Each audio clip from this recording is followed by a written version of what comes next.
Hello and Assalamu alaikum. Assalamu alaikum. Welcome to our book webinar series at the Center for Islam and Global Affairs. This is our 44th edition to our series here at CIGA. The Center for Islam and Global Affairs is a center that focuses on international relations between and about the Muslim world. It's a very unique center here at Islamist University. I welcome all of you. Today we have a very special guest to reflect on the Arab Spring and its aftermath, and also to discuss a very interesting and profound book that he has been so kind to put together and edit. And so let me first introduce our guest, and then we will begin. Dr. Andrew March is a distinguished scholar in political philosophy, focusing on Islamic law and political thought and comparative political theory. He earned his PhD from University of Oxford and serves as a professor in political science at Amherst, I think? University of Massachusetts. Yeah. And Dr. March's scholarship includes notable works. Most notable are Islam and Liberal Citizenship, which received an award for excellence in the study of religion. And he also authored The Caliphate of Man, Popular Sovereignty in Modern Islamic Thought, which examines the interplay between divine and popular sovereignty in modern Islamic thought. His latest publication, which will also be the subject of our discussion today, on Muslim democracy, he co-authored with Tunisian philosopher and political leader Rached Ghannouchi. It delves into the evolution of Islamic political thought in the context of modern democratic governance. The book is about Ghannouchi's transition from traditional Islamist aspirations to embracing Muslim democracy. It offers insights into ideological transformations and how basic Islamic principles can coexist with pluralistic democratic systems. So welcome, Dr. March. Your presence is an honor for all of us here. As a discussant today, we'll be joined by Dr. Sami Alarian, who needs no introduction. He is the director of the Center for Islam and Global Affairs here at CIGA, and he is a specialist in Islam in the West, in American foreign policy, and the Middle East in general. And he will be discussing Dr. March's book. First, we'll start with a presentation about the book, and then we'll have a longer discussion afterwards. So people in the audience, keep your questions, and anybody who's joining online, you're more than welcome to feed your questions through the text boxes there, and our IT administration will forward them to me. So I look forward to having a great discussion afterwards. Dr. March, the floor is yours. Assalamu alaikum. Thank you very, very much for that excessively generous introduction. Is that working? Yes. Okay. Assalamu alaikum. Thank you very, very much for that very, very generous introduction. Delighted to be here. I've participated in CIGA events online before, at least once or twice. A long time friend and admirer of Dr. Sami Alarian. Really, really delighted to be here. I'm particularly delighted because I'm fully aware of the level of knowledge and expertise in this room and in this audience. And I'm excited to be able to have this discussion with people with such an investment in and familiarity with a lot of the ideas that we're going to be discussing today. So I have a PowerPoint just to use in order to have some of the concepts and claims online and visible so people can see them. While that's getting loaded up, I want to apologize for the state of my voice. Hopefully for those listening online with the microphone that it's not a problem, but I've been struggling with some voice box issues for a while. Is that on the Zoom? Is that project? Do we need to share the screen? So first then, let me just say that, so we're presenting today this book on Muslim democracy, Essays and Dialogues, which is, it's a somewhat unique volume that is comprised of a set of 10 essays by Shaykh Rached, chosen together between him and me, that are meant to be representative of a certain mode of thinking and a certain turn of thought that was sort of crystallized in the Ennahda Party's 2016 declaration at their party congress, that the Ennahda Party had, I believe the language was, no longer belongs to political Islam, but embraces a political ideology referred to as Muslim democracy. The importance of this is not only limited to Tunisia or the Tunisian context, or the way in which this was an attempt to contribute to the stability of Tunisian democracy, but it's significant because Shaykh Rached was not only a party leader, was not only somebody that was politically important during his many years in exile in London as a sort of international activist in the Islamist movement, but also as a extremely important political philosopher. So my friend Owais mentioned my second book, The Caliphate of Man, Popular Sovereignty and Modern Islamic Thought.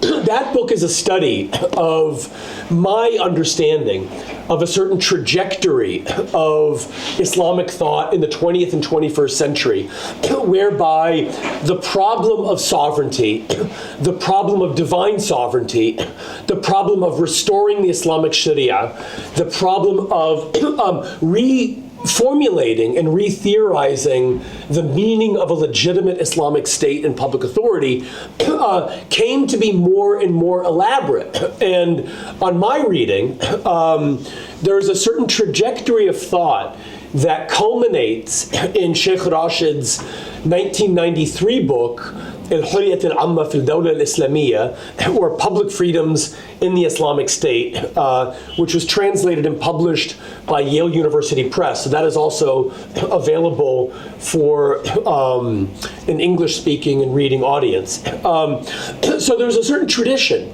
that on my reading culminated in that thinking, which attempted to reconcile two very, very dominant traditions in modern Islamic thinking. And we can trace this in many ways, but we could begin with, let's say, the crisis of the Islamic Caliphate in the 1920s, and efforts by certain thinkers and activists like Rashid Rida to both attempt to refound the caliphate, but also to attempt to re-theorize what the caliphate was and what the importance of it was for the Islamic Sharia, for public law, for public morality, for public legality, so on and so forth. All right, so does it look like we are? Yeah. Yes.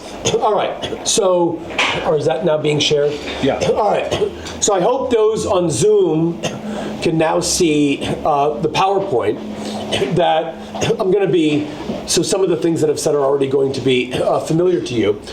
So again, this is the book that we're discussing, Essays and Dialogues. This is if you can see this, a table of contents of the book. So like I said, the core of the book in the center there are 10 essays on freedom, democracy, and constitutionalism by Shaykh Rached. These were all translated originally, with one exception, for the first time. And they represent writings that go back, in some cases, to the late 1990s, early 2000s, and in some cases towards the end, represent writings that were published during or right after the Tunisian constitution-making process. process. And so as you can see, the essays have a number of themes.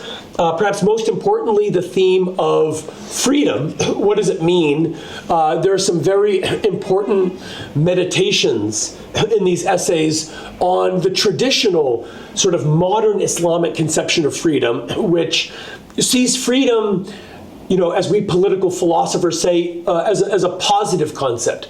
Freedom or emancipation is being a good Muslim, being emancipated by Islam from your lower desires, from false beliefs, from your inclinations, to be a good Muslim by living in harmony with the Islamic Sharia, which itself is in harmony with the human fitra, or human nature, or innate disposition.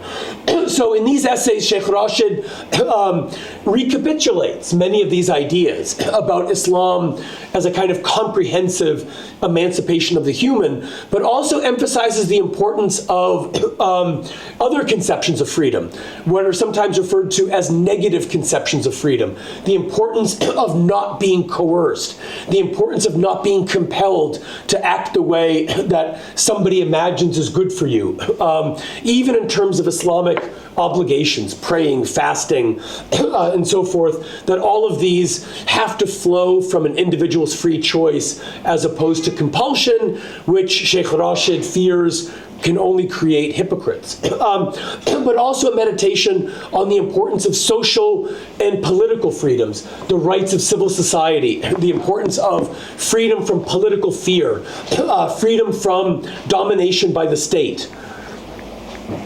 So these meditations on freedom are a very important sort of preparation for understanding a certain kind of politics and a certain conception of the purpose of politics. Some of these essays are also reflections on the history of modern political Islam. So, everybody has heard of the modern slogan, Islam is the solution, al-Islam hu al-hal. And so he has an essay, when is Islam the solution? A reflection on the conditions for that statement to have validity. A reflection on his reading of two important thinkers, one, the well-known Egyptian Sayyid Qutb, and the Algerian historian and theorist of civilization, Malik bin Nabi. Others are reflections on the meaning of citizenship, some important essays on the scope for pluralism and disagreement in a conception of politics and religion in which there is expected to be widespread agreement, consensus, unity, and so forth. And then some very, very important essays and commentaries on the Tunisian constitution of 2014, which is a constitution that is the product of a complicated political process that was, I think it's fair to say, was not a constitution of an Islamic state, or was not the constitution that was imagined in decades of writings by scholars and activists on what an Islamic state ought to look like. So these essays are they're not a single programmatic statement.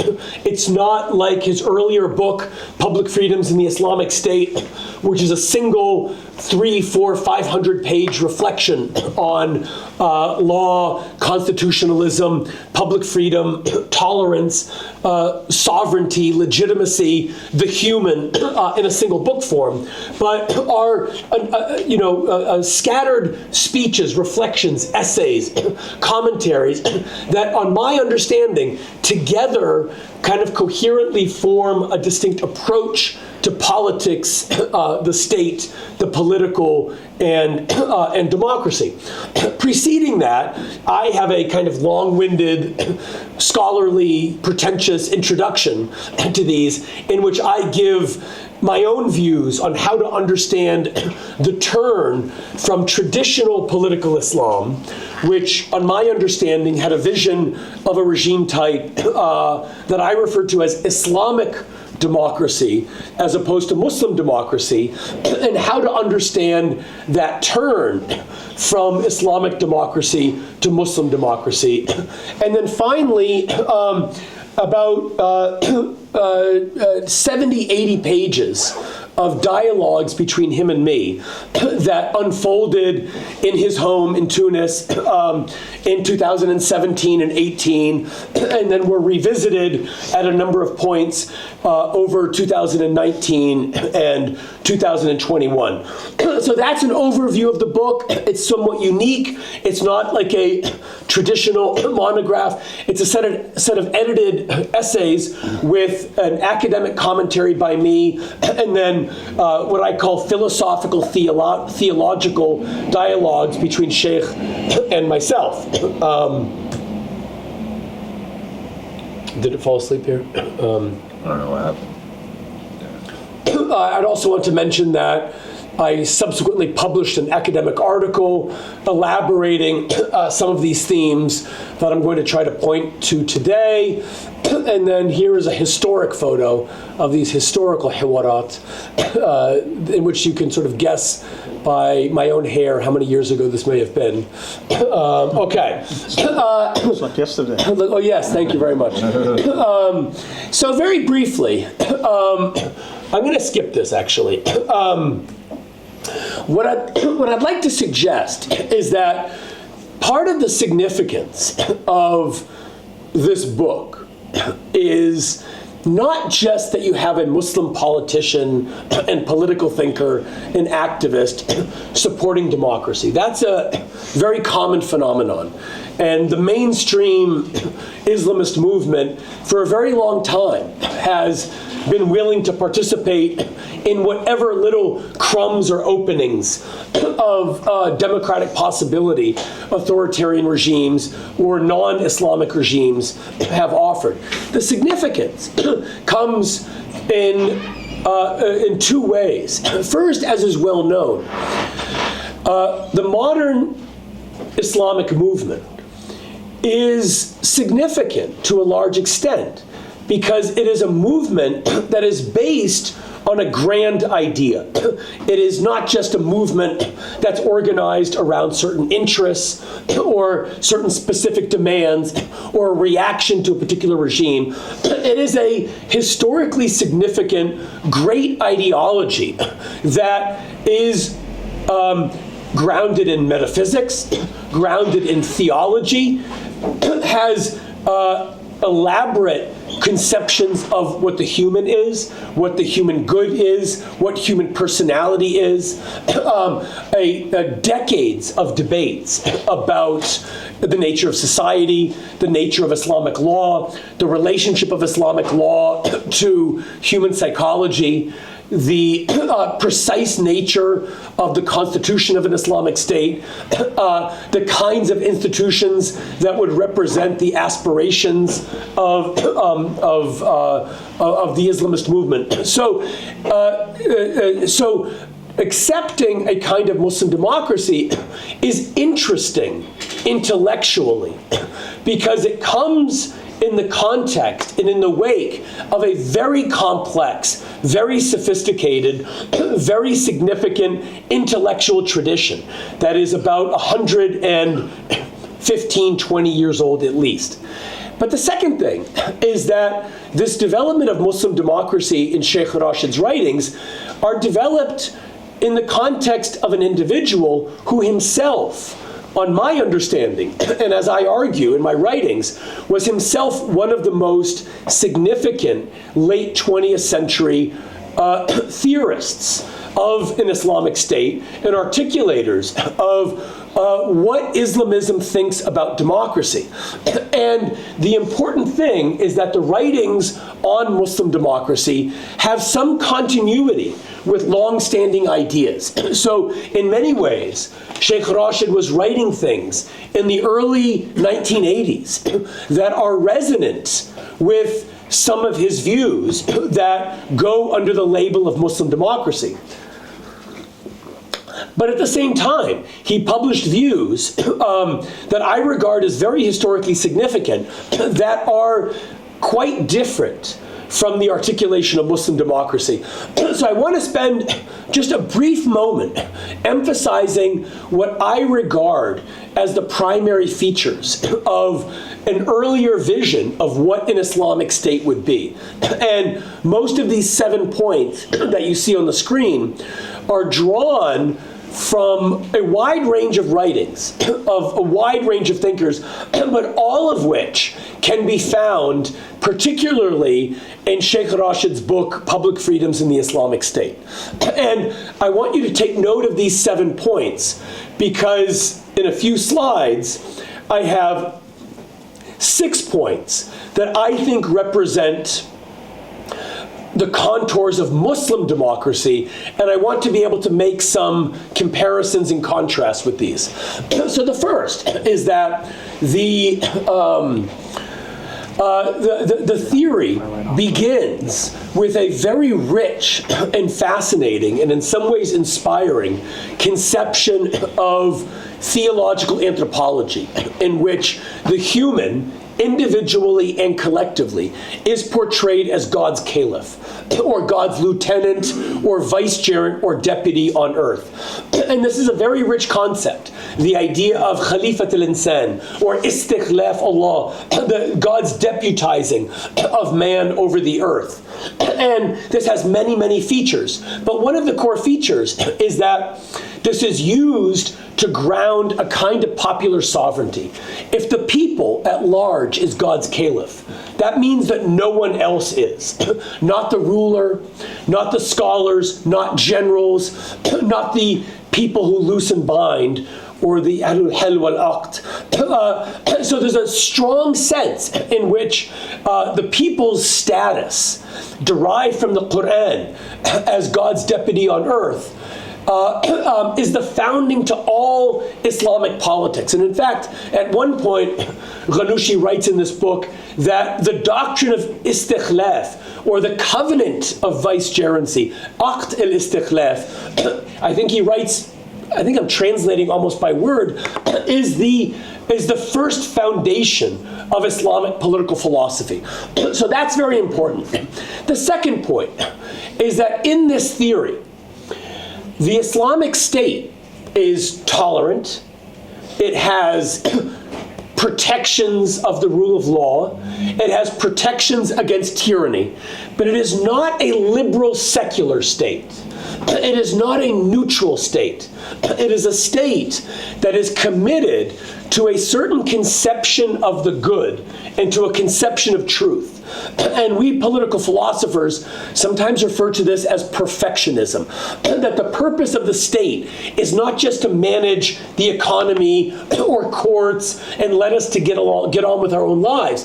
The purpose of politics is to help us become good, to help us become the best, in this case, Muslims that we can be. And so you see this line, the purpose of politics is to create the conditions for people to live in innate accord, tawaffuq fitri, with the divine law. And that, amongst other things, is going to be an important distinction from the things that are stressed in Muslim democracy. Third, the classical idea of divine sovereignty, hakimiyatullah, does not vanish. So there's still significant discussions of the importance of divine sovereignty, the importance of the Islamic Sharia, and how the state in significant ways rests on this. Fourth, there's a strong emphasis on the fact of social unity over pluralism and inherent competition. So there is diversity, there is competition, there is disagreement, and there is toleration for this sort of pluralism. But that's not the basic fact about society. The basic fact about society is that it's still characterized by a great majority of believing, pious, earnest, virtuous Muslims. Not perfect, not saints, but people that see themselves as God's caliph. And so the basic fact about society is that it's a believing society. And the society that is sovereign is a society of believers. So even where there is separation of powers, checks and balances, division of the different branches of government, the core fact is that the unity of purpose of the people cannot be sacrificed to those separations. Fifth, the people is the source of all political authorities. Ishab mastar sulutat. And so any institution, the presidency, the executive, the legislature, but also the jurists, the judiciary and the legislature, they may have moral authority, they may have knowledge, but no one has political authority unless they have been authorized by the people. 6, the people has significant constituent power. Sometimes in classical Islamic thought, you see the view that appointing an imam or appointing a caliph is a fard, a wajib, over the people. They have no choice in the matter. They get to choose some way who gets to be the imam. Either they or their representatives through some process of shura get to choose. But they have to have this office. By contrast, in this writing, the forms of institutions is a question of maslaha. It's a question of public interest. And so the people has significant authority to decide what institutions are in their interest. And finally, and this is why I do regard this book as a very significant theory of popular sovereignty, siyadat al-ummah, is because the people not only has authority to appoint their rulers, that's very easy in Sunni Islam. Even Salafis say this, that the ruler is appointed by the shura. Now, the shura could be, the most important military figures or most important scholars, but nonetheless, they acknowledge that the ruler is not divine. A'udhu billah. The ruler is derived from the people.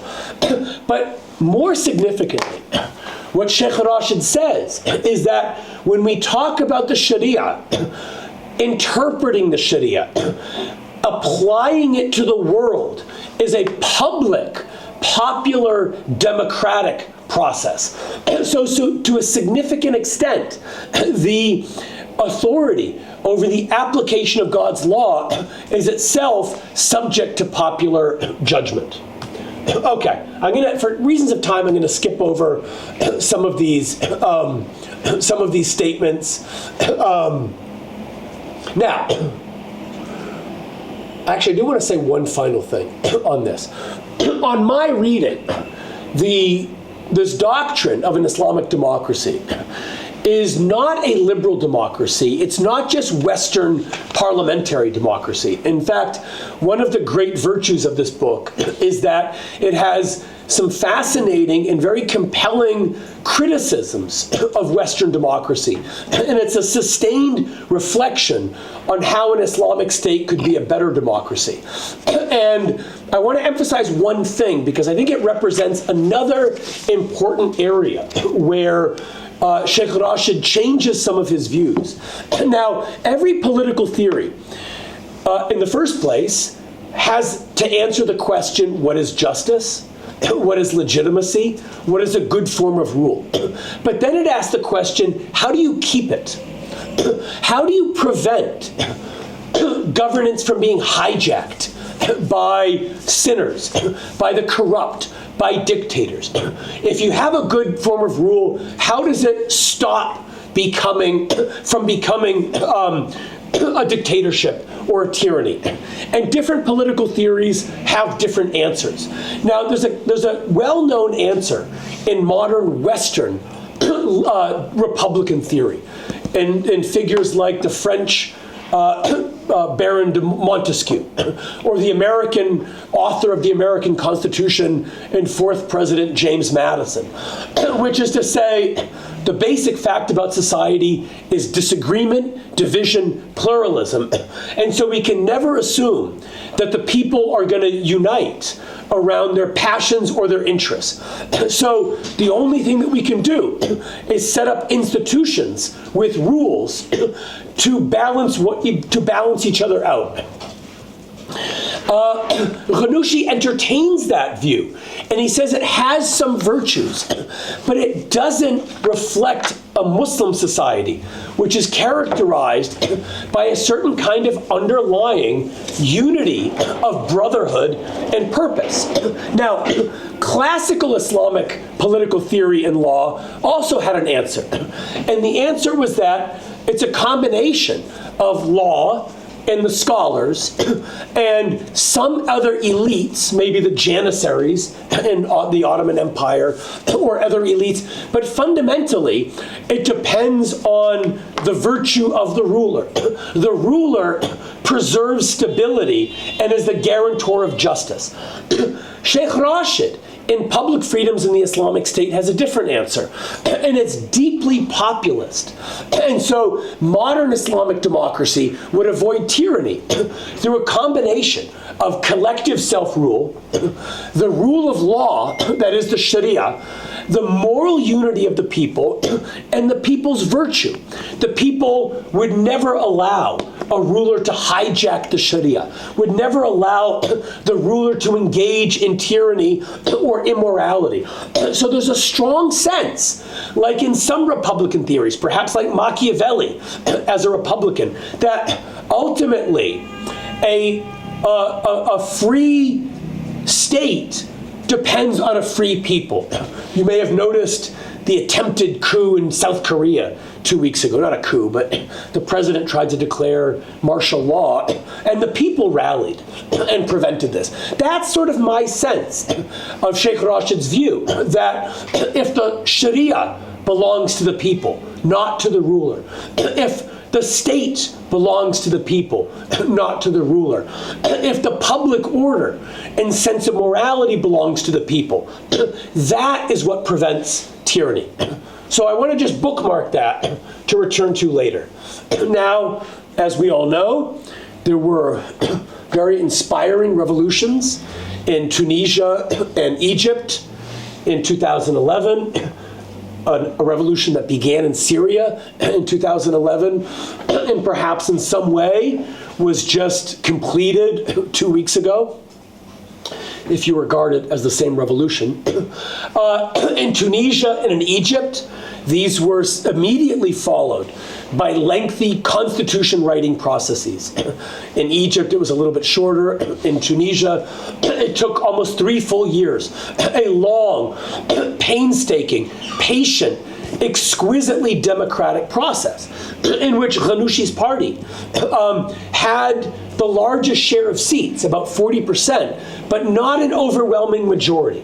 You'll remember that in Egypt, the combined representation of the Muslim Brotherhood and the Salafi parties was about 70%, which is very different from what happened in Tunisia. What resulted in Tunisia was a constitution that was, on my reading, almost entirely a secular democratic constitution. Now, there was an acknowledgement that the state has an Arab Islamic identity, and the president had to be Muslim. But there was no provision in the Constitution for a mention of the Islamic Sharia, a concept that I'm going to come back to in a second.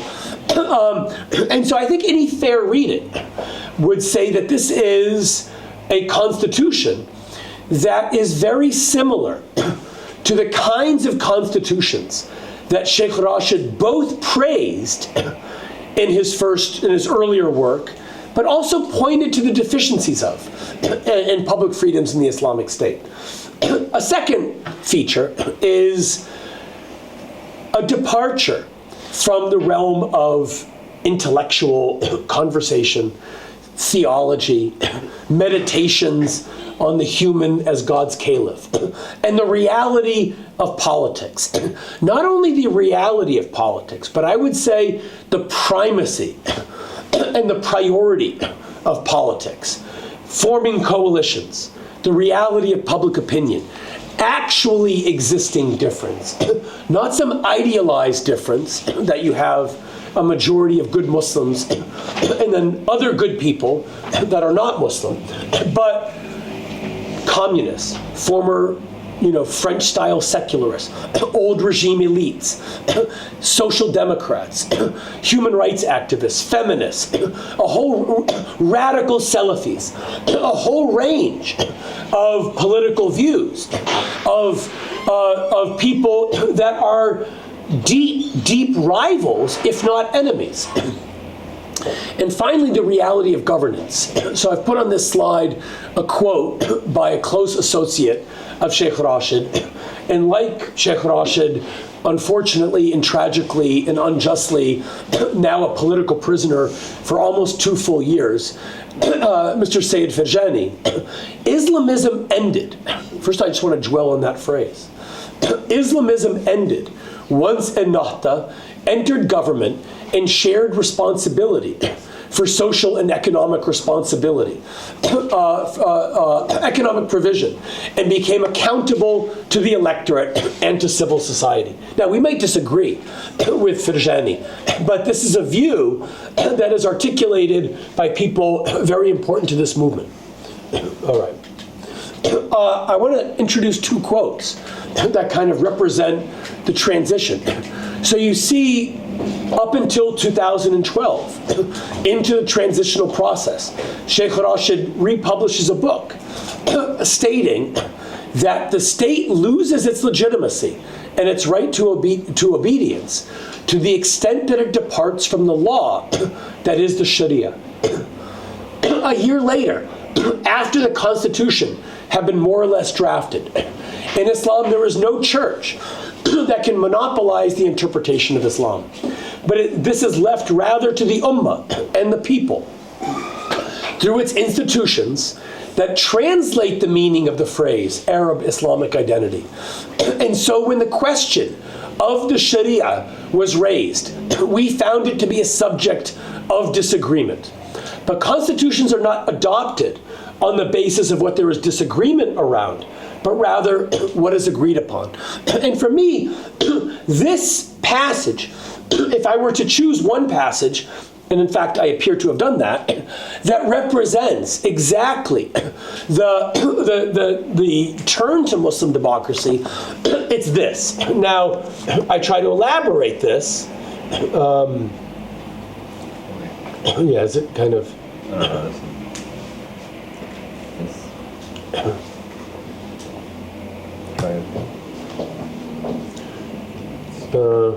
there we go.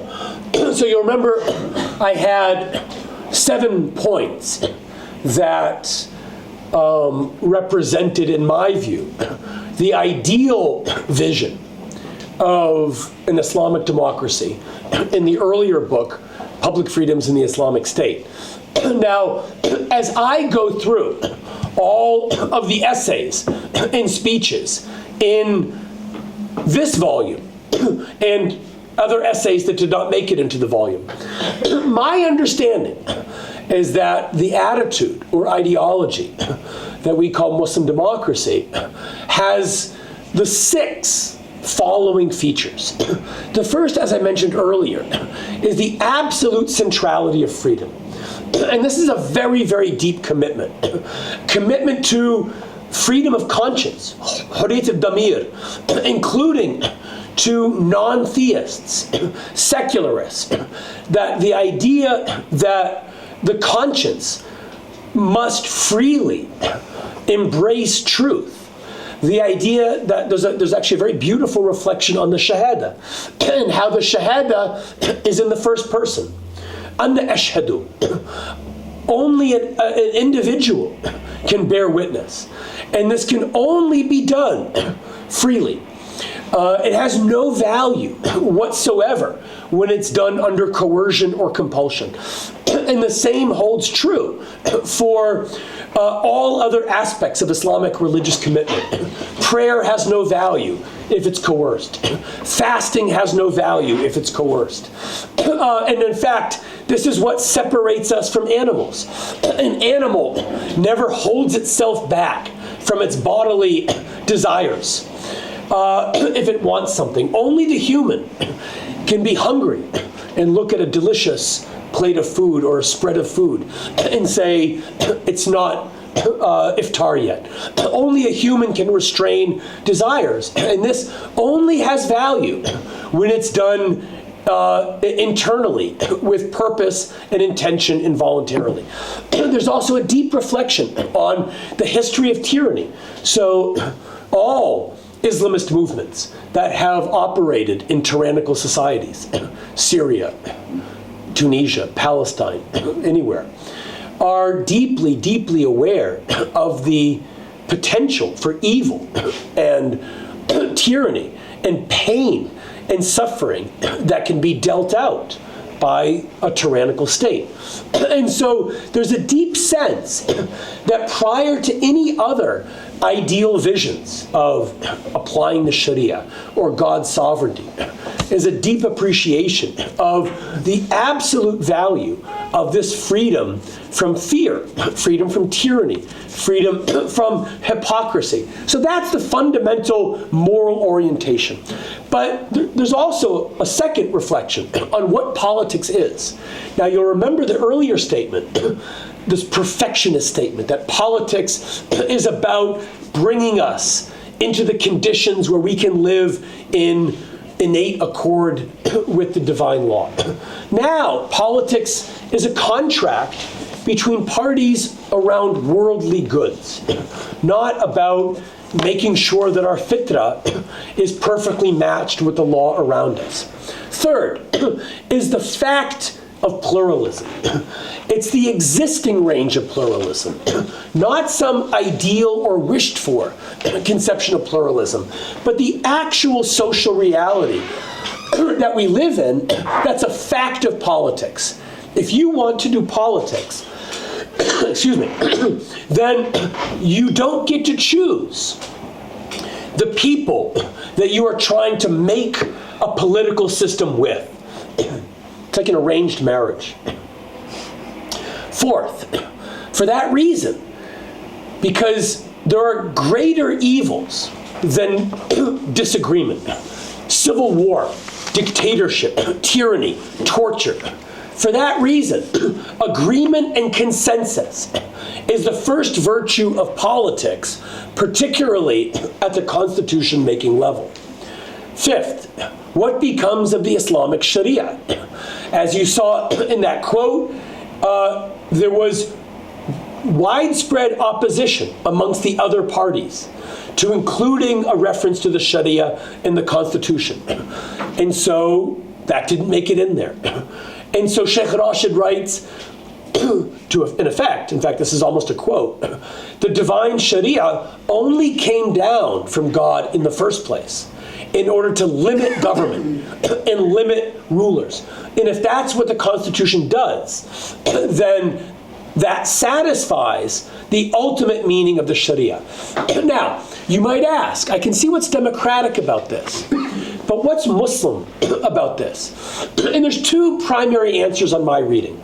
The first is that the reflections on freedom are very, very religious, and they're very theological. If anybody happens to have read, for example, John Locke's Letter Concerning Toleration, it's a theological reflection on religious commitment. And it's in many ways very, very similar to these essays. And so that's a very religious statement about the importance of freedom. But then also, there's the metaphor, or there's the proof text of the Sahifa, the Covenant of Medina. And the argument is that when the Prophet formed his first state in Medina with Jews and other tribes, it was a pluralist state. And it was a state that even though the authority was Muslim, most of the terms of the Sahifa were dunyawi. They were worldly. Self-defense. Who pays the blood price? The diya, things like this. And so there's a line in one of these essays. He literally says, we Muslims are lucky that our first state was a pluralist state. So, on my view, these are the most important contours of Muslim democracy. And you can see how they either evolve out of or are a kind of different reflection than the theory that creates the idea of an ideal regime of an Islamic democracy. Now, I want to stop here. I've spoken for quite a while, and I'm desperate to hear what Dr. Sami has to say. I want to briefly, I just want to indicate, maybe this will come up in the discussion, that there is a question of what to make of Muslim democracy. What kind of statement is it? What kind of theory? What kind of public approach to politics is it? How seriously should we take it intellectually, religiously, politically? How valid is it for other contexts?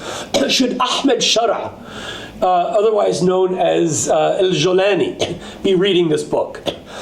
Should we be presented? Should our next book talk be in Idlib or in Damascus? Yes. And so that's one question. And I have some views.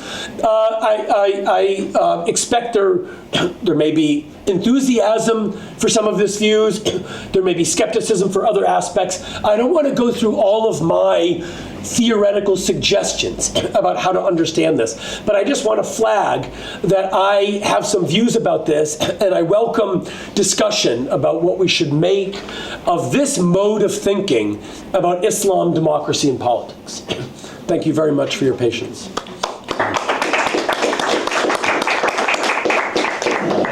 Thank you very much. I'm going to hand this mic to Dr. Sami. Are both things visible on the Zoom? Or is it just, are both screens visible? Or is it just the PowerPoint?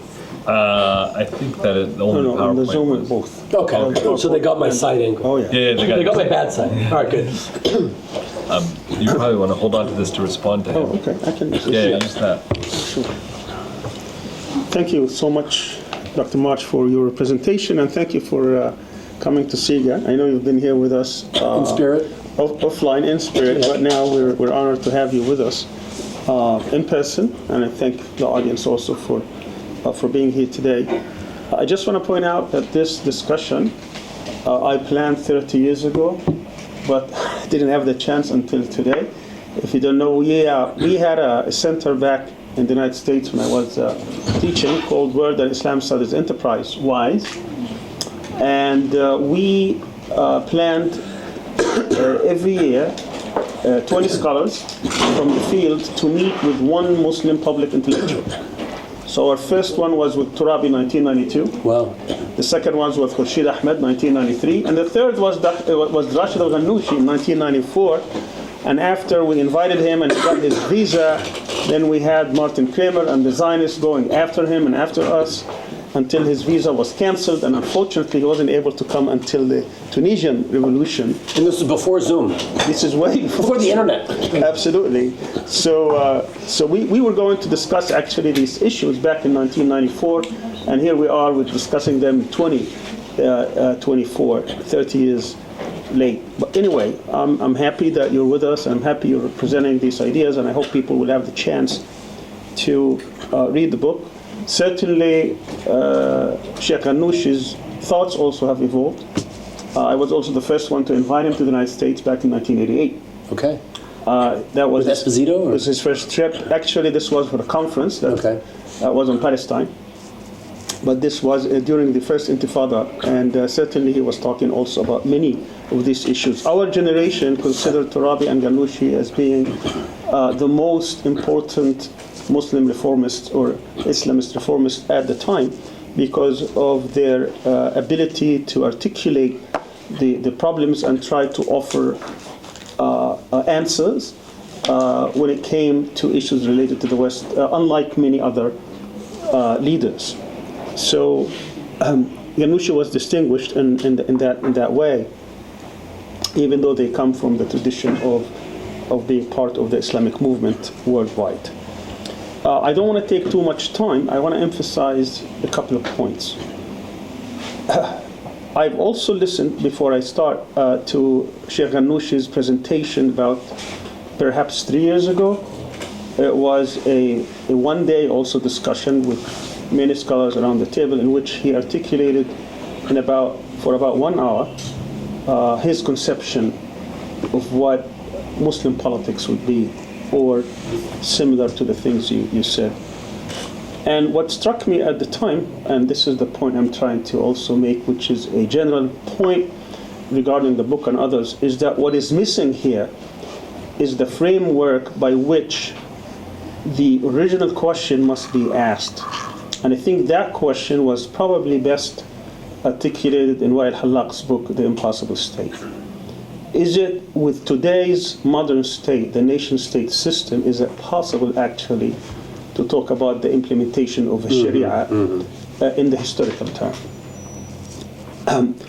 I haven't heard a good answer from many scholars on this point, even though some will try to basically give general things, which does not answer the deeper questions.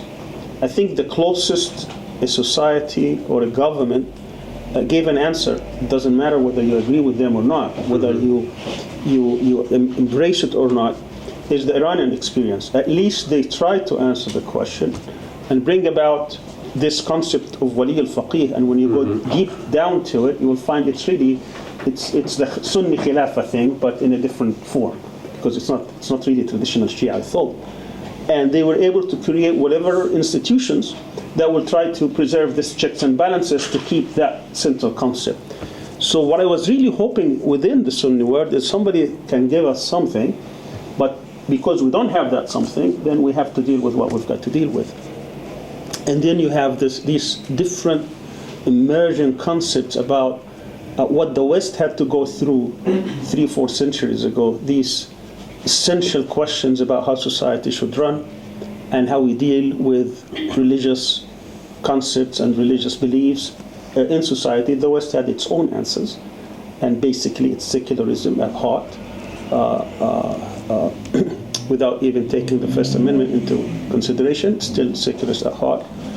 And the Islamic world, because of the onslaught that we had to face with colonialism, imperialism, and so on and so forth, and occupations, our concepts of what our model should be have been influenced deeply with Western thought. Now, that's not necessarily a good thing or a bad thing.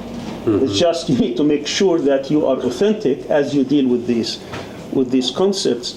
So sometimes I feel that many Islamic scholars, I'm not including Ghannouchi here, but many Islamic scholars, they look at democracy in a very superficial way. Because democracy as an emerging experiment, democracy, the concept came since Plato, and it was actually a derogatory term. Democracy means that, the people who don't know anything, they're trying to rule over us. But now it has evolved into some hawa. Yes. Rule of whims and hawa, yes.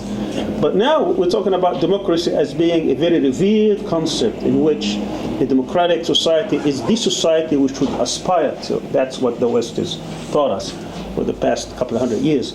But is it really the case? Is it really the case today that America is ruled through a democratic, this romantic thing? Of course not.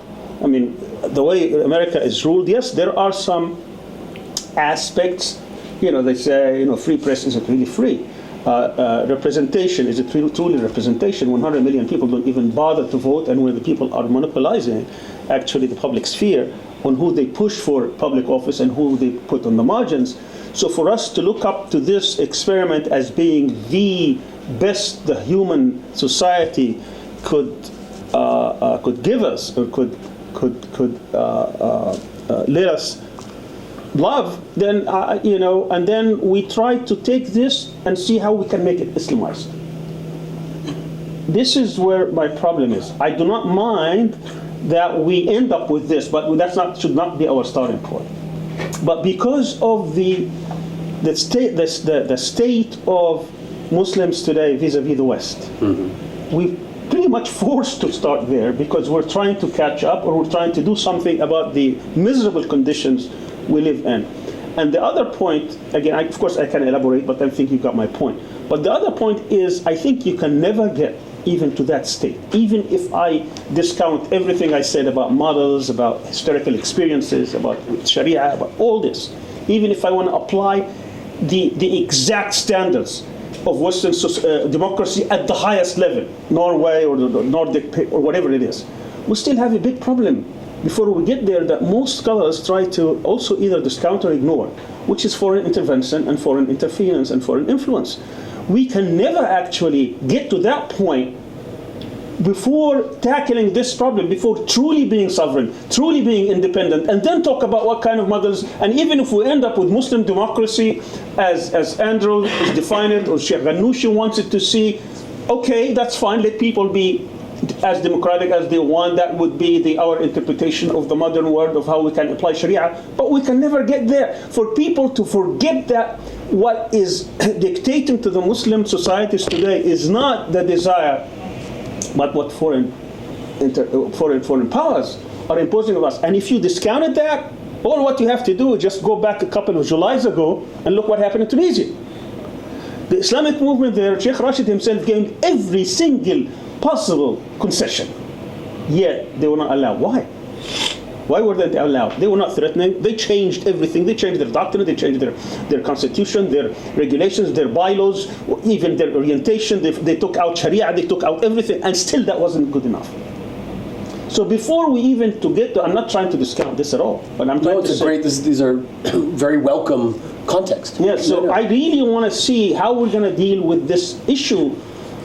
In what context? Because to say that these are the ideas that we should champion, all the youth of the Muslim world, work on this. This is how we're going to progress our society. I said there is another battle before we get to that, which is the battle of being truly sovereign, truly independent, and you can actually exercise your power, your power of thought, power of understanding, power of reflections into what kind of models we would like to present to the Ummah.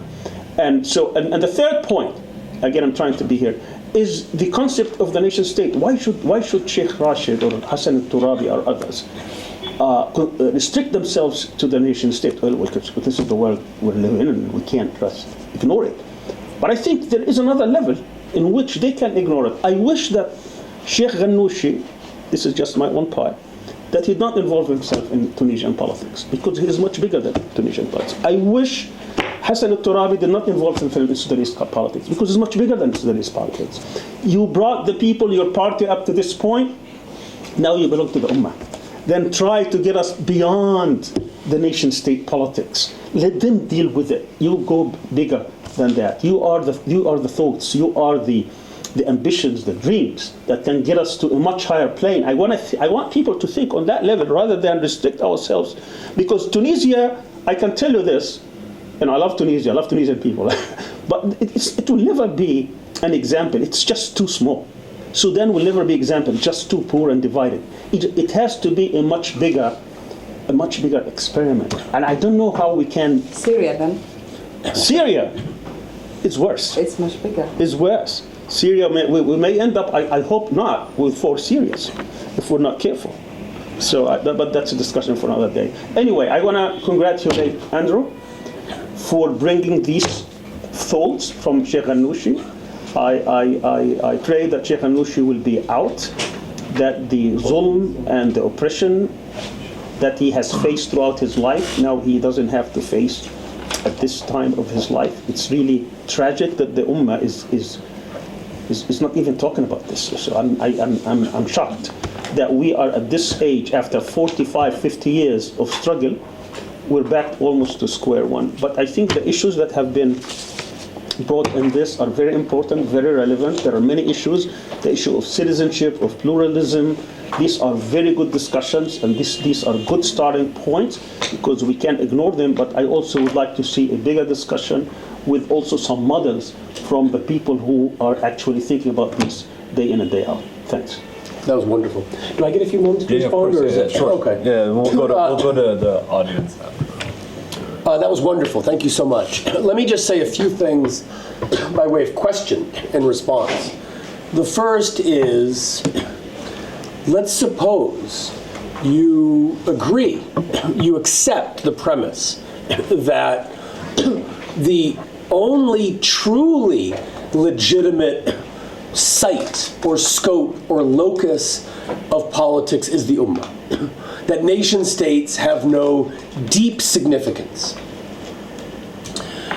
That's great. Now, you then have a second question. What is the path to that? What is the path to Ummatic politics or even Ummatic self-governance? And on my view, there's three possibilities, and somebody can tell me if there's another.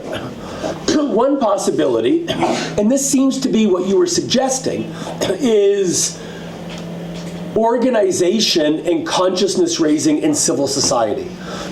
Societies, organizations, transnational parties or organizations, whatever it is, themselves need to be Ummatic. And then, one day, what? The nation states will flip, roll over, dissolve into this Ummatic movement? Maybe. All right. Second possibility, and I believe that Erbakan, of all people, was a big advocate of this, but there have been many. The Egyptian legal theorist Sanhuri, Sanhuri is Palestinian, Sanhuri. An Islamic League of Nations. So I mentioned Rashid Ridda earlier as, rethinking the caliphate. But Abdulrazak Sanhuri, the great Egyptian jurist, wrote his PhD thesis in France called Le Califat, that was later translated into Arabic by his daughter and son-in-law, who was an activist in the Ikhwan. And he advocated a new caliphate as a kind of Islamic League of Nations. So you could have something like the European Union, gradual integration. And so you could imagine free Muslim states. You begin with a customs union. You begin with freedom of movement. You begin with economic integration. You begin with maybe a security agreement, et cetera, et cetera. The third is the only way the Muslim Ummah was ever united in the past, and that's through violent conquest. Force. The Umayyads, the Abbasids, the Seljuks, the Ottomans. Now, that could happen. Maybe Turkey one day.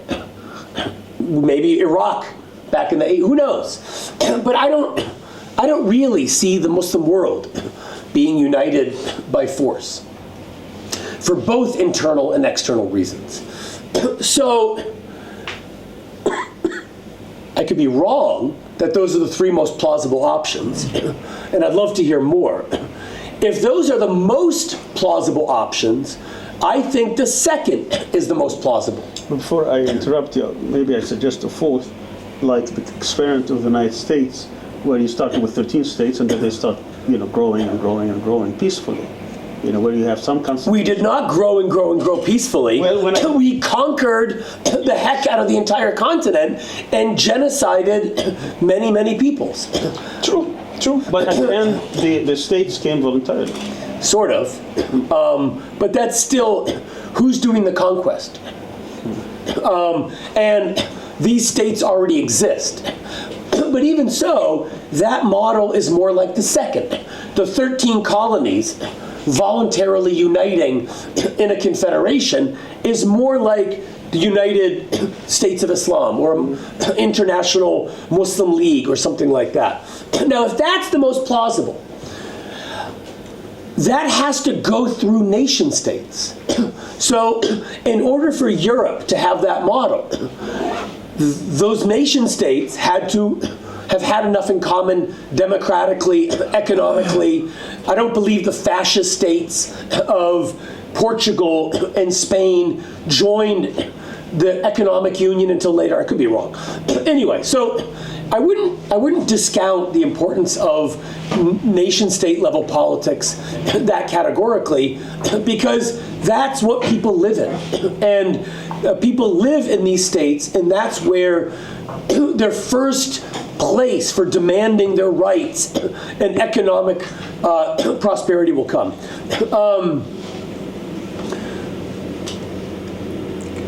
I'm going to finish there and open it up to questions. Yeah, we're going to get some more Good. interesting Go for it. Yeah. So let's open this up to. I think because they have it, you can have the other. It's on. Yeah, so let's open this up for discussion. We'll start with one, and then we'll group them if there's a lot of more slots. Introduce yourself. Yeah, please introduce yourself before you ask a question.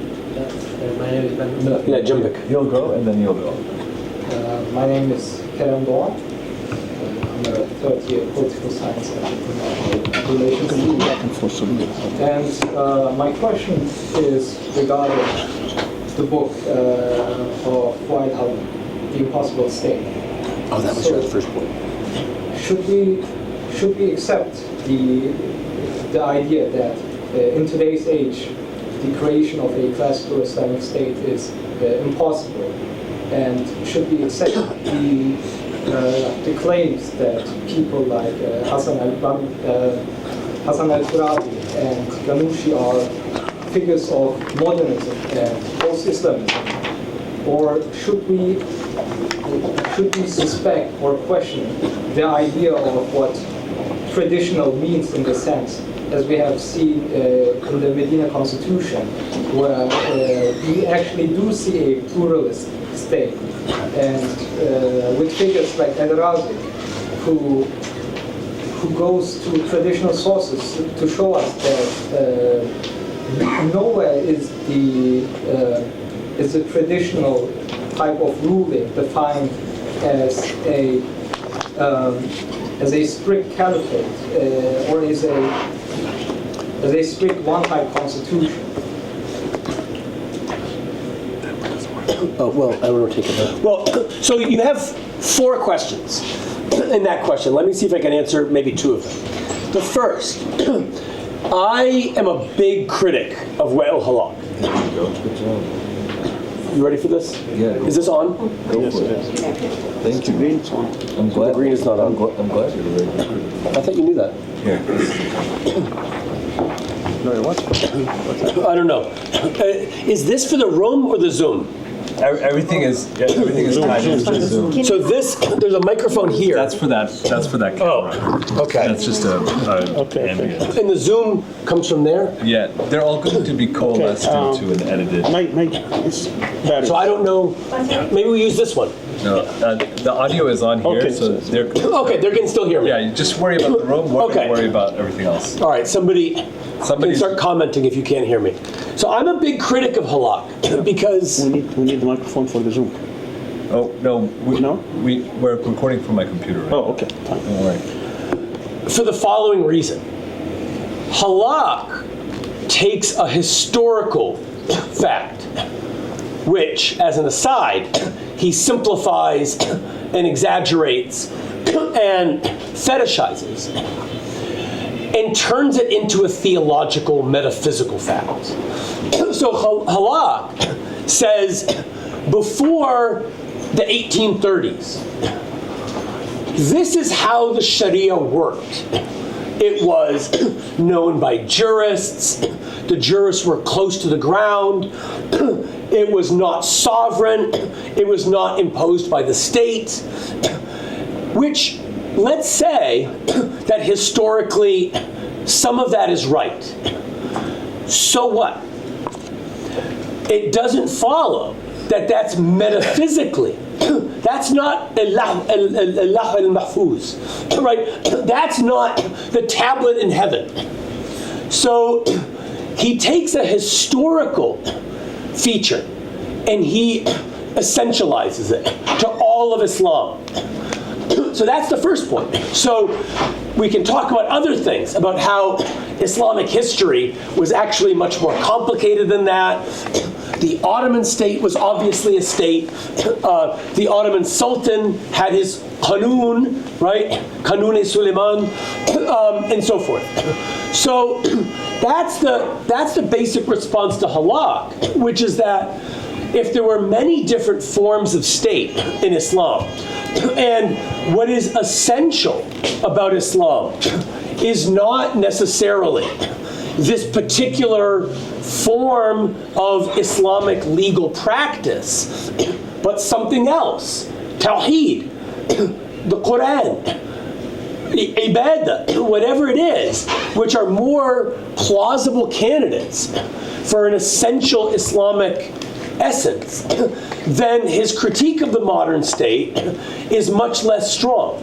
The question is, the modern state has many things wrong with it, many problems, but many possibilities, many capacities, many perhaps now necessities.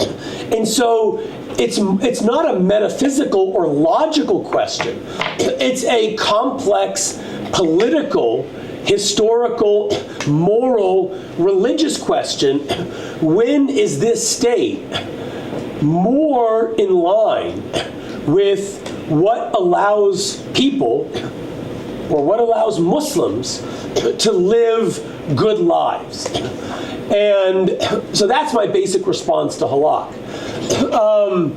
You also asked about Ali Abdurrazak, who goes to the other extreme, which said that the Prophet never had a model of governance, and so therefore Islam is only deen with no dawla. That's obviously wrong. That was proved wrong at the time, and I only know one person that believes it today. You had other? Did I get most of your questions? Okay. Anybody else want to ask a question? Yeah.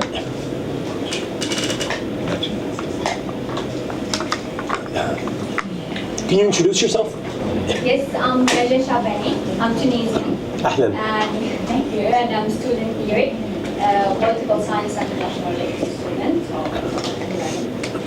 So you are welcome. You are our guest here, so you are welcome. So actually, I have two questions. The first one, you mentioned that for Islamists, the democratic state will be a reality if the people are really democratic and believe in it. So how do you evaluate this principle in the reality of Islamist people? Why couldn't the Islamists, or for example, the Muslim Brotherhood, couldn't convince the people of Islam democratic system after a century? If they, I'm just asking. And the second question is, to what extent is democracy today, which is the rule of the common people and the majority, is similar... Can you start your second question over from the beginning? Yeah, sure. To what extent is democracy today, which is the rule of the common people and the majority, similar to the rule of Islam? Especially the ruler in Islam, it's, as we know, it's imam, or for example, a judge or a scholar. At least it's not from the majority or the common, common sense of people. So yeah. Two great questions. Thank you. The first question, on my understanding, and as a Tunisian, you can tell me whether this is your experience. The views of Shaykh Rached, particularly in this book, reflect exactly what you said in your first question, which is, in Tunisia, and I think the same holds for many other countries, most people are not Islamist. They know how many votes they got. They know what other parties they are. And the response was not, well, they must be brainwashed by colonialism and Bourguiba and Ben Ali, or it must be foreign intervention, or if they really knew themselves, they would be Muslim. The response is, that's who they are. And they have the right to vote, and they have the right to the same political rights. And so that is who we make politics with. So I would say that the moral view in your first question is something that Shaykh Rached fully understands and operates on the basis of.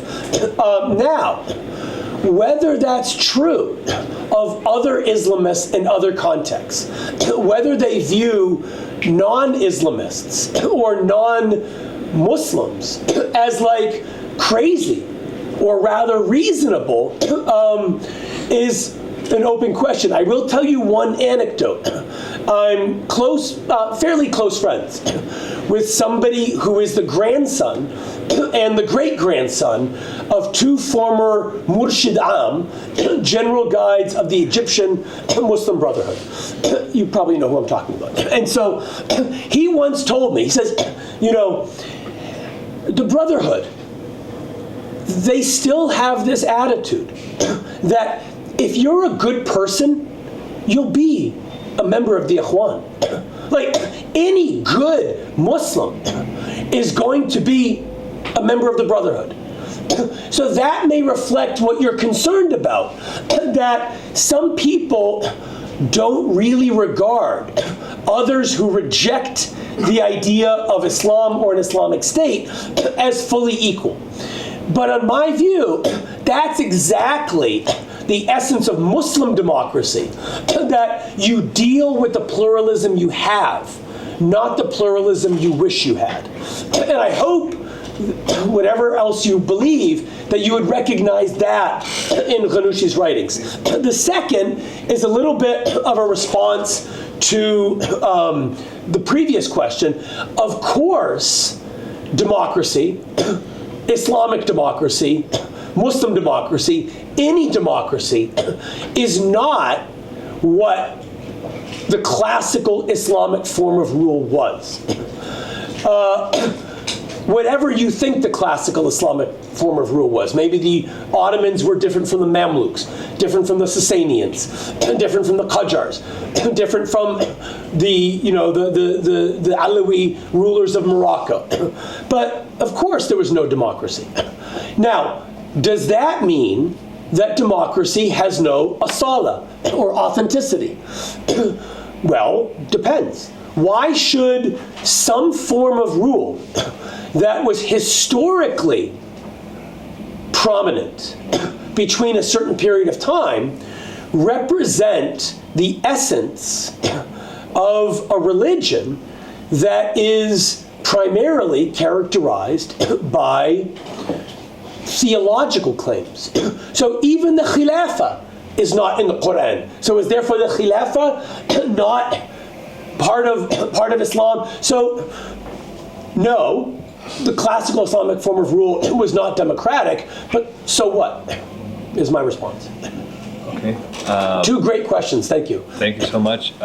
We're so lucky to have Dr. Tash Katran from the Political Science Department here attending, and I'd like to give him the floor. Thank you very much for your presentation. My question, I have two questions, Dr. March. One of them is about the usage of this adjective Muslim, and I will ask it like, do you think this use of this adjective add any different meaning to the term concept of democracy itself? Because based on your presentation, I understand that in the second part, in the Muslim democracy of Ghannouchi, it looks like some version of liberal democracy. So what is the additional benefit of using the term Muslim instead of just saying democracy or liberal democracy or whatever? Yeah, because it sounds like it is replaceable with other things. We can also say Christian democracy, Jewish democracy, but without losing any meaning. That's my first question. So do we get any additional analytical benefit? The second one is, do you think in the Islamic democracy, Ghannouchi's defense in the Islamic democracy conception, does it have any similarity to the Western debates about epistocracy or this meritocracy literature? Because I ask this because there is something I noticed when I read that literature, which is when they talk about role of the people, citizens, they talk about like being shahid, witnesses, and as you said in your presentation, they are also participants in the debating of the Sharia. But as we know, debating Sharia also requires some qualifications and some competence. So my question is, do you think they have this unconditional defense of a universal adult suffrage even in Islamic democracy, or is it based on some qualifications and competence that people should demonstrate, as a result of which they can have a right to vote? So, thank you. Thank you so much. Two excellent questions. And I would like to say already, and this is not just buttering up my guests, but I've given talks on this book maybe a few dozen times now, and this so far is already the best discussion on this book that I've had. So thank you guys very much. And I mean that sincerely. First question. There's a lack of symmetry in the two terms. Islamic democracy, on my argument, is a regime type. It's an ideal regime type. Muslim democracy is not a regime type. It's an attitude towards politics. So, you mentioned Christian democracy. In the first, that's exactly what it is. That's exactly the point. And AKP did this in the early 2000s. Don't think of us as Islamists like Khomeini or even Turabi. Think of us like your Christian Democrats. We are a party. So what is Christian democracy? Christian democracy is not a regime. It's a political party. And so it's an attitude towards politics that is compatible with liberal democracy. But the third answer is what's Muslim about it, is it's an acceptance of a certain kind of secular liberal democracy.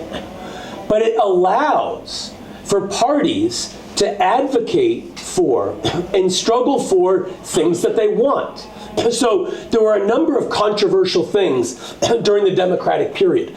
One of them related to issues around free speech.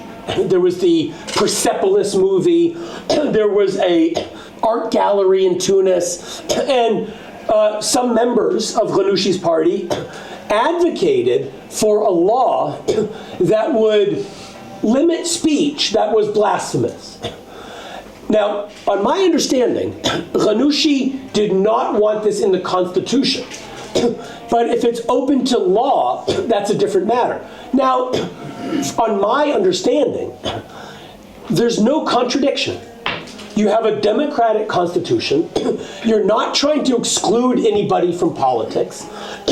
But in politics, you continue to fight for the things that you want.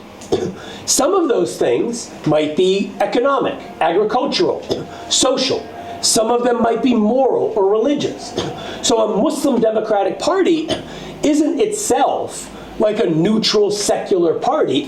It may at different times have different priorities about what it struggles for. All right, then your second question is brilliant. And it allows me to say a few things that I found very exciting in Ghannouchi's earlier book. It is both based on epistocratic and meritocratic views. So for those of you, no, not epistocratic, epistemic. So very quick introduction for those following at home or here. Some democratic theorists talk about something called epistemic democracy. And they say, what's so good about democracy?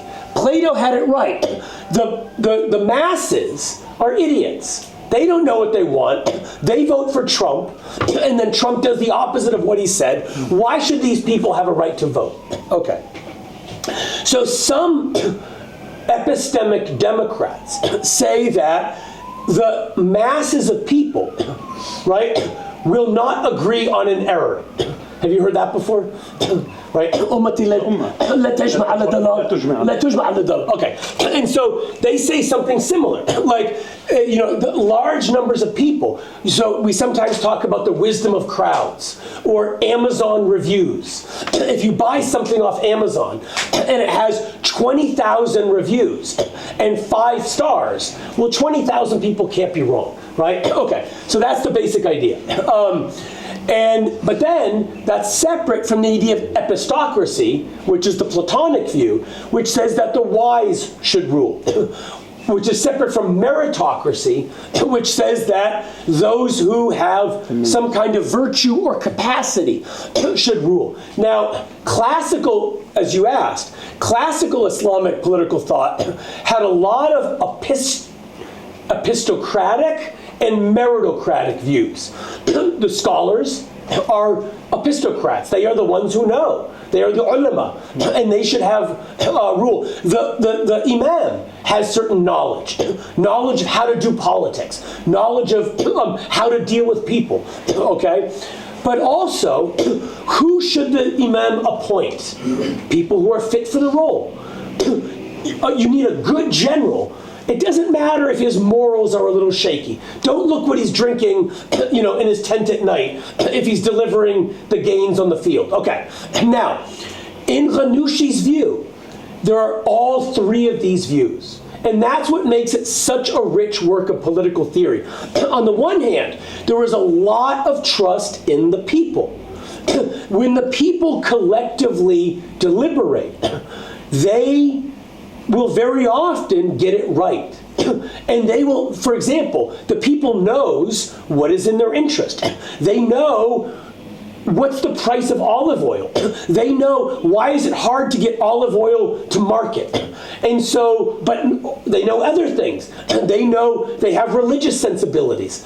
They know what is perhaps virtuous or moral. But there's also a room for experts, religious scholars, technocrats, other sorts of experts. So it's a very, very sophisticated work that doesn't artificially choose one view and then have to stick with it while neglecting the value of other forms of authority or knowledge or virtue. Great question. Thank you. We have a few minutes left, and I wanted to ask a question before we end. I guess one of the things that I see interesting in Ghannouchi's thought is the gradual emptying out of transcendent aspirations in politics. So, classically speaking, right, there's a Muslim who is participating in a Muslim society would like to see a reflection of his belief in transcendence reflected in politics.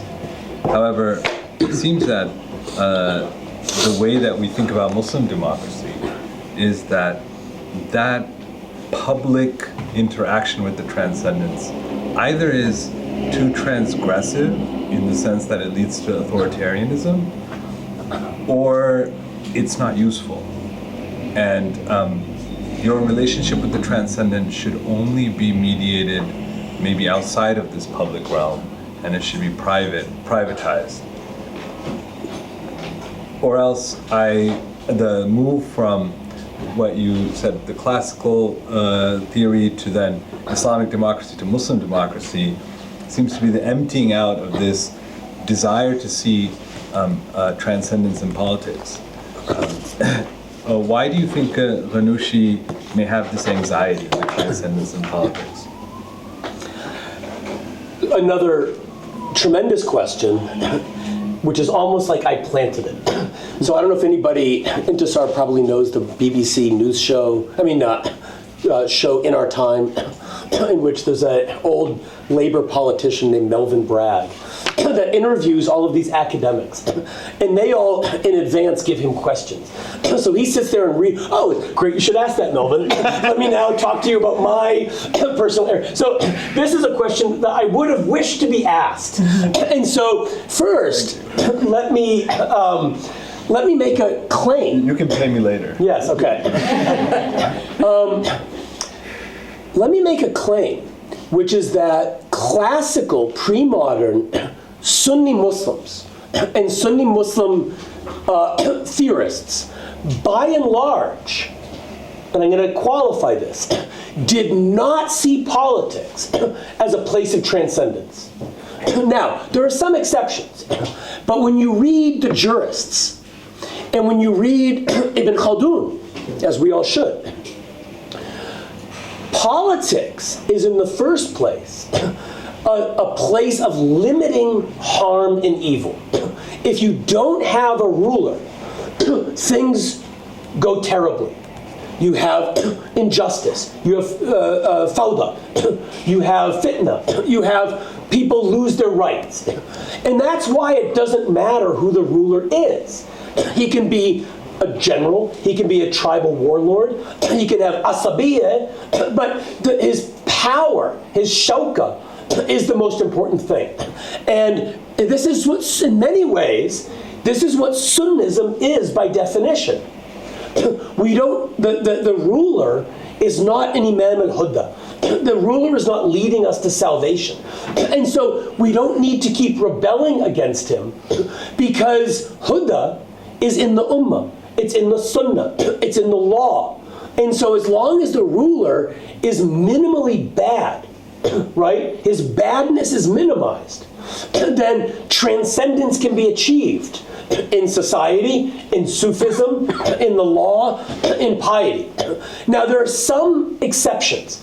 One are in certain Sufi philosophical conceptions that, on my understanding, had some traction in various periods of Ottoman history, where, so the Turkish historian Hüseyin Yilmaz has written about how some Sufis and philosophers under the Ottomans viewed the Ottoman Sultan as a kind of, not divine, but like spiritual figure from whom virtue trickled down, like Plato's or Farabi's philosopher king. The other thing, and let me know what you think about this, is that, like, if you read historians, if you read others, politics could be a space of transcendence because it's a place of Muslim power, conquest. These lands became Muslim. These lands had mosques built in them. These lands had madrasas. And so Muslim power is itself a kind of transcendence, but then creates the space for it. So I first want to bracket the question by noting that classical Sunni thought, by and large, doesn't invest politics with a lot of hope for perfection, the way that Plato and Aristotle did, the way that many moderns did. So I would posit that a lot of this hope for politics being a space of transcendence and perfection is new. Maududi does this. Qutb does this. And it's because a lot of modern ideologies did this. Communism, fascism, perhaps some liberalism. We have meaning through political activity. So I sometimes read these figures and think that they're modernists, Maududi, Qutb, and others, because they want the political to be this space of virtue, perfection, happiness. Okay, so that's one other point. Now, why does Ghannouchi let this transcendence go away? That's obvious, because of our friend's question. Most people disagree on what transcendence is. Now, does that mean that transcendence goes away? You answered the question. He says this happens not in private, but in various ways of life. And so you can have a state that is not Islamic in some maximalist sense, but it allows Islamic education. It allows prayer. It allows Islamic societies. It allows people to cultivate ways of life. and it allows others to cultivate ways of life. And so we spent a lot of time talking about things like Baghdad in the 8th and 9th century. Like, we don't have to go around looking for kuffar. Think about how many kuffar lived in Baghdad. The philosophers, Dahris, others. The caliph didn't care.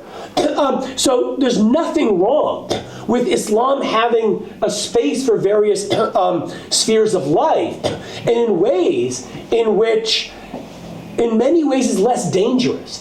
Because if you're doing these things voluntarily, if you're organizing your families, your schools, your communities, your voluntary associations, that doesn't raise all of these risks of becoming like Iran, where you have the capture of the desire for virtue by a state elite that now only cares about its own power.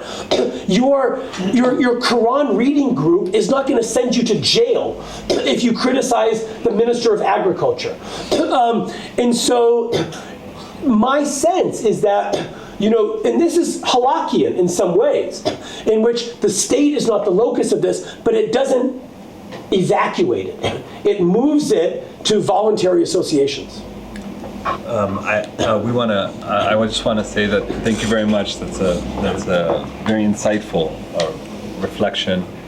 We're so lucky to have Dr. Intisar Craig here, who is also a visiting professor in Istanbul, and so I want to give her the floor a little bit to share. Rached Ghannouchi's daughter. Yeah, she's Rached Ghannouchi's daughter. I mean, that's why I want to give her the floor a little bit to explain. Yes, here come the testing We have head. two daughters, right? Yeah, here come the corrections. So I just want to give her the floor because then she can explain and give us an update on Shaykh Ghannouchi's situation and kind of update everybody what his status is. I think I'm the one who is going to do that. Okay. Assalamu alaikum, everyone. So I would like first to thank the organizers, CIGA, for giving us this opportunity to meet together to discuss such ideas at such also an intricate time in the region. I also would like to thank my good friend Andrew March for his presentation on Muslim democracy. You can understand I'm quite emotional discussing such ideas in which my father believes very deeply.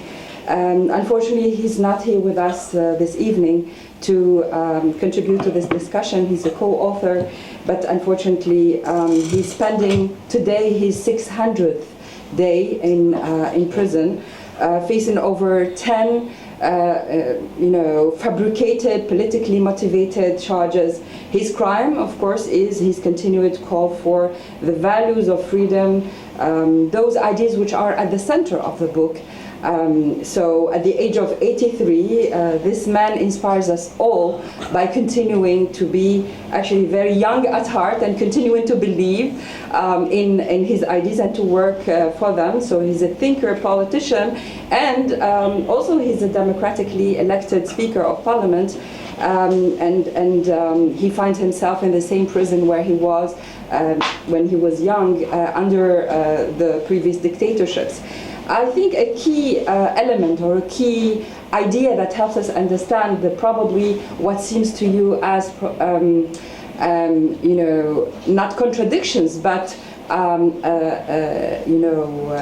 different ideas, at least in Rached Ghannouchi's thought, is to remember that this is a man who is not only thinker, political thinker, philosopher, but also he is a practitioner, he's an advocate, he's a political advocate. He has been for the past 60 years not only thinking about the ideas of democracy, pluralism, citizenship, state, and how to protect citizens from the abuses of power and the tyranny, and how can individuals under the state achieve their full potential endowed by God to them. And he also advocated that politically. So the fact, I think it's very important when we understand these shifts, changes, I don't see them as shifts, as the important contributions of joining action and theory.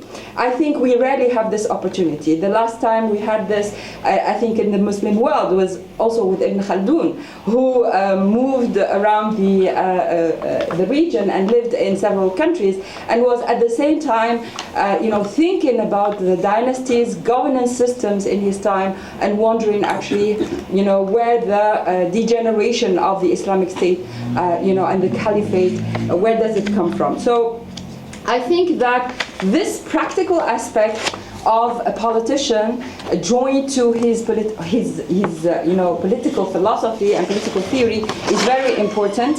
And those ideas of, the necessity to think about, to find limitations to the excesses of power, have proved to be not only something that he is thinking about, within the confines of, his theory, but also these have been at the center of, social movements, political movements, even from before 2010. This is the latest, only the latest of the uprisings and the developments in the region, demanding dignity, demanding rights, demanding freedom. So these are happening for many reasons, and the region has been also going very quickly, into deep changes, demographic changes, cultural changes that made these demands very central to individuals and to the whole society.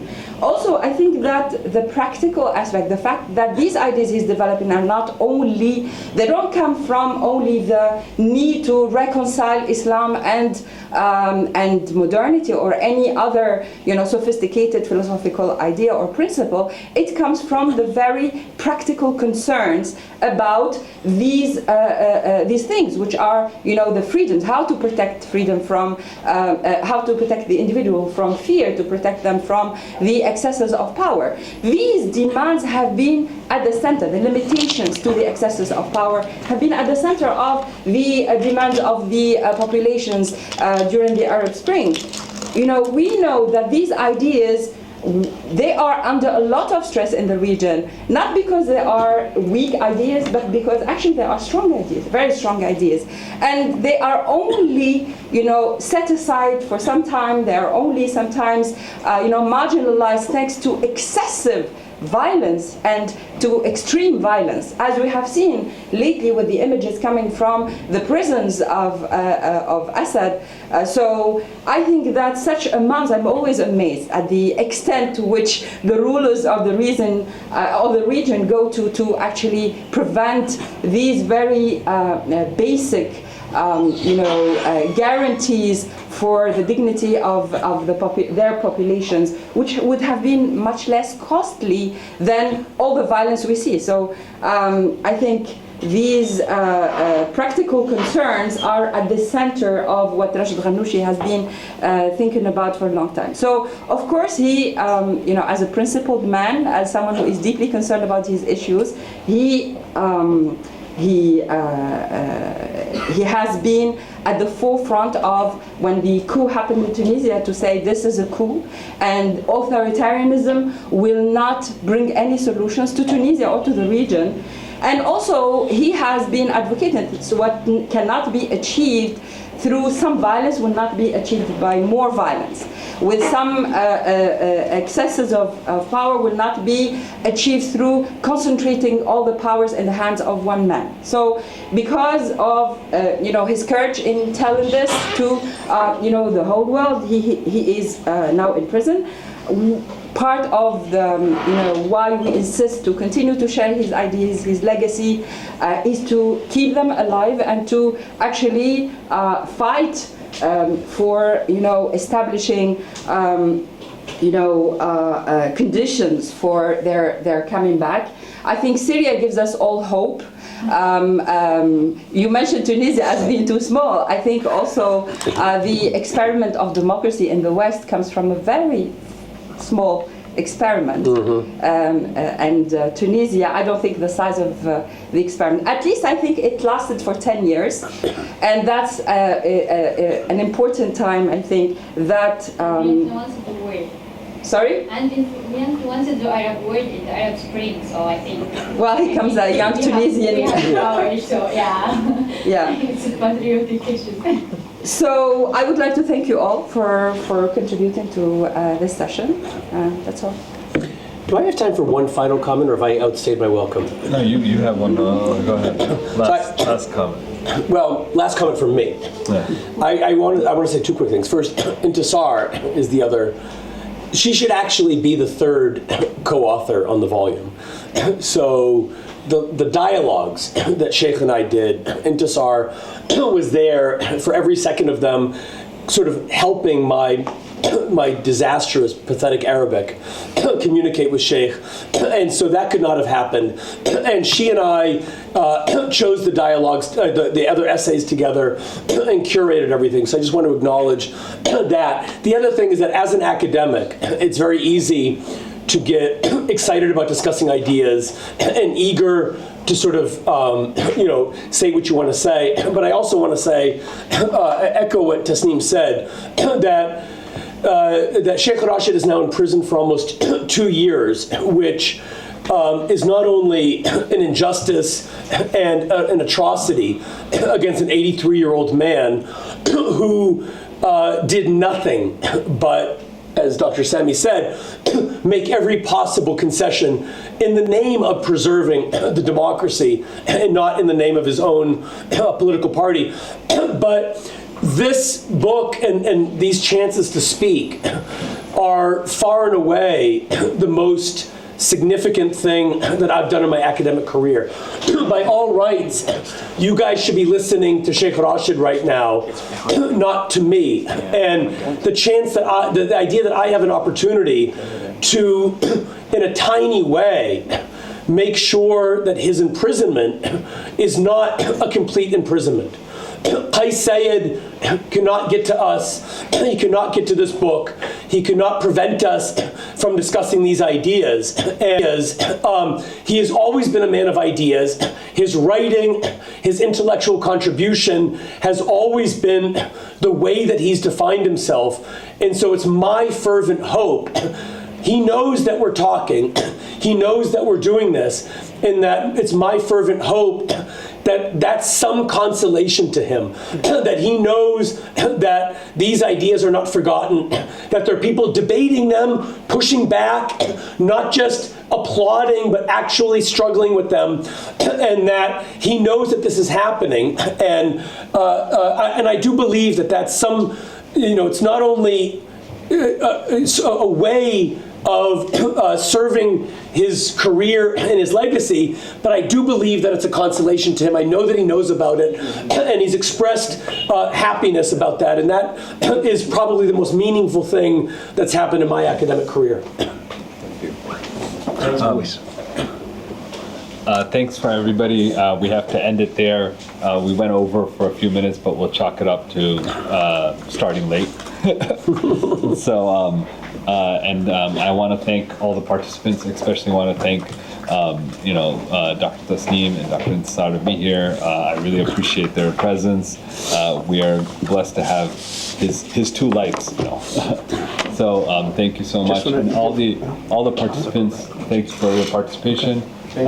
And please keep in mind our next events. We will post it very soon.